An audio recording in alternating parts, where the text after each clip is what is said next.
EU foot-dragging means that a post-Brexit trade deal is still in danger of not happening, sources in the UK negotiating team have warned.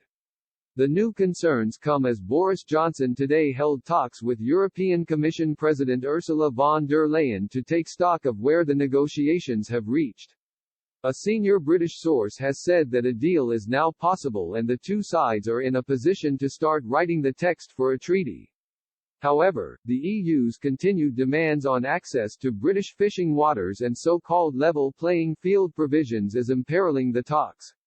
Meanwhile, Mr. Johnson is under new pressure from Brexiteers, including senior Tory MPs, not to surrender to EU demands, with a new checklist produced to see if any deal meets the standards required by campaigners.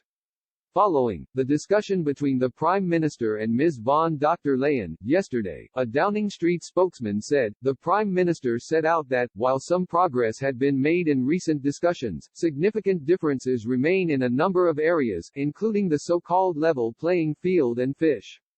The Prime Minister and President agreed that their negotiating teams would continue talks in London next week, beginning on Monday, in order to redouble efforts to reach a deal.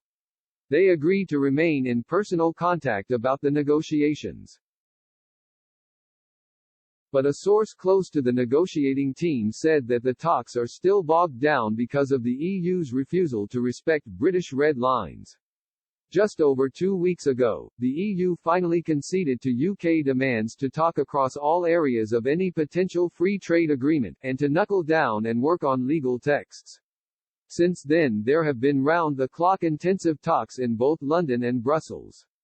There has been some progress, but the EU's current approach is not going to get a deal over the line.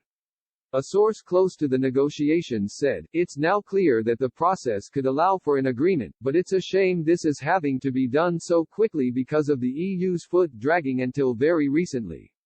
And there is still a long way to go. A deal is by no means certain unless we see a change of approach from Michel Barnier and his team. According to sources, the Prime Minister still believes it is worth trying to reach a deal, and the teams will continue to negotiate intensively to see if the gaps can be narrowed.